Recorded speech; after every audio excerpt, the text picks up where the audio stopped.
This is the Blackmagic camera app, and as of today, it is officially available for Android, and you can download it completely for free, providing you're on a particular device, because it is only supported on a handful of devices, which we'll come back to in a second. But this is the Blackmagic camera app, which gives you access to all of your camera controls, on-screen displays like focus peaking and false colors, and access to the Blackmagic cloud workflow, all directly from your Android device. And best of all, as mentioned, it is available completely for free. It's actually been available on iPhones for quite a while now, almost a year, I believe. But as of today, Blackmagic finally brought this over to Android as well. Currently, you can only download it if you're using a Samsung Galaxy S23, S23 Plus, or S23 Ultra, or an S24, S24 Plus, which is what this is here, or an S24 Ultra, or a Google Pixel 7, 7a or 7 Pro,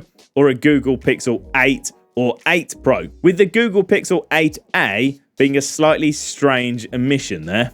Don't know why that one's missing. If you try to download it from an unsupported device, like I did here with my Nothing phone, it will simply show as being not supported and it won't allow you to download it. Now I know that's going to lead to some disappointment from many of you that aren't using either the latest Google or latest Samsung phones.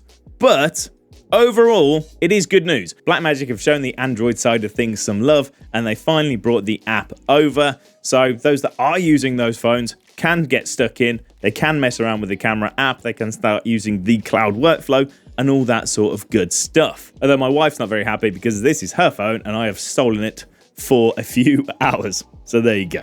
Now I'm going to assume that this is just the initial rollout. So this is the start of the Blackmagic camera app, and it will eventually trickle out to other devices and other manufacturers in the future. I don't know anything for certain. I don't know if that's going to happen, and I certainly don't know when that's going to happen. I have no additional information outside of what Blackmagic have shared on their social media pages today.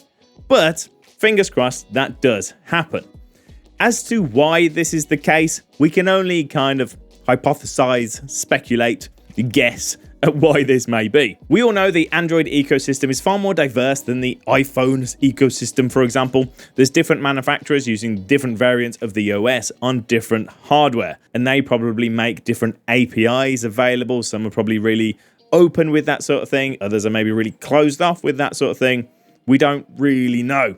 So maybe there's some limitations there, or maybe it's simply a time issue.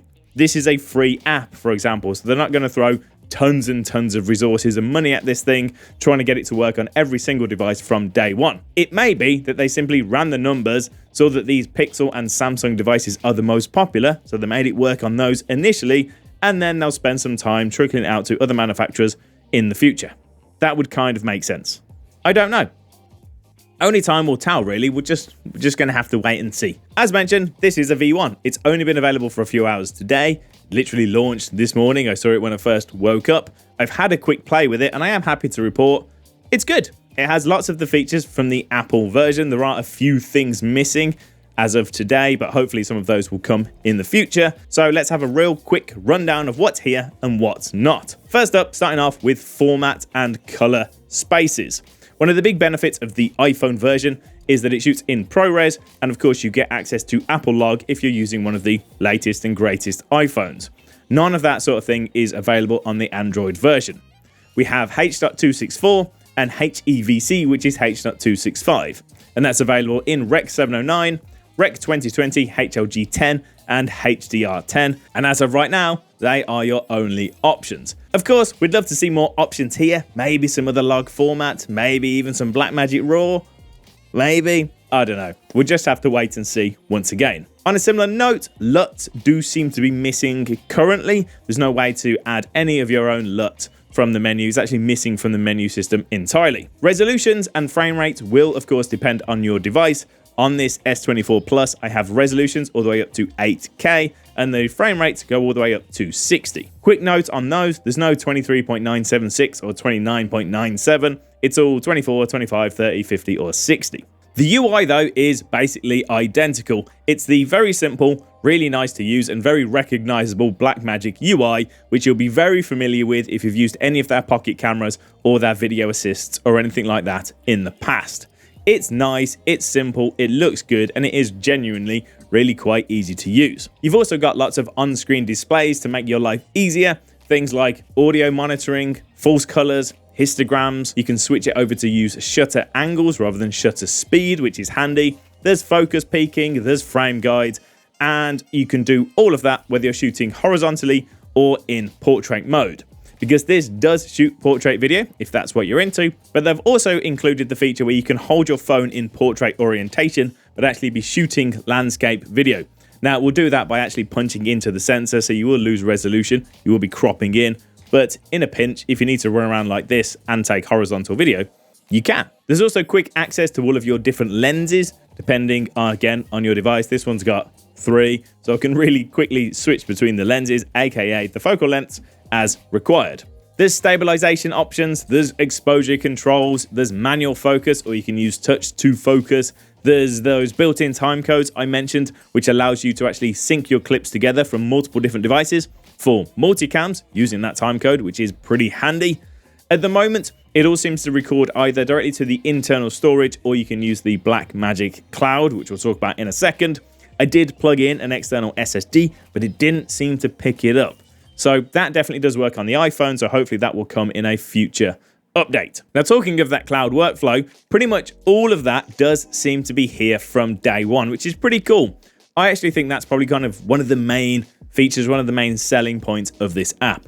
There are other really good camera apps available for Android at the moment, which just give you access to frame rates and shutter angles and all that sort of stuff. The really unique thing about this camera app is the ability to automatically sync everything that you shoot with the app directly to the cloud, so that people can open up DaVinci Resolve kind of from anywhere, and they will automatically get the proxies even while you're still out shooting, and can start cutting and editing things together. It's really quite cool. All you do within DaVinci Resolve, you create a new cloud project and you allow the remote camera access.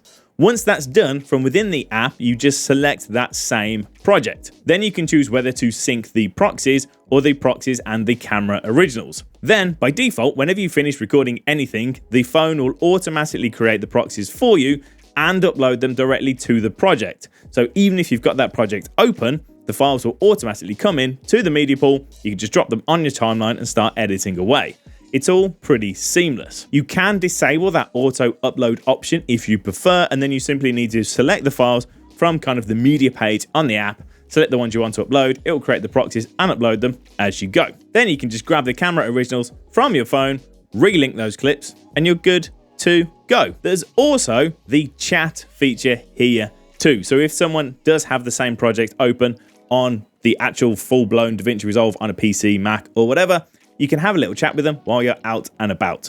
It's all pretty neat, it's all pretty cool. Now, if you'd like to know more about the Blackmagic camera app, just in general, how people are integrating it into their workflow, just have a look on YouTube. There's tons of really great videos, mostly talking about the iPhone version, of course, but everything pretty much will be the same in terms of workflow when using this new Android version. So go take a look at those and let me know what you think. I do appreciate some of you are going to be a bit upset, a bit disappointed that it's not available on your device, but hopefully that will all come in the future. Let me know your thoughts and feedback down below. Thanks for watching. Take it easy. I'll see you next time.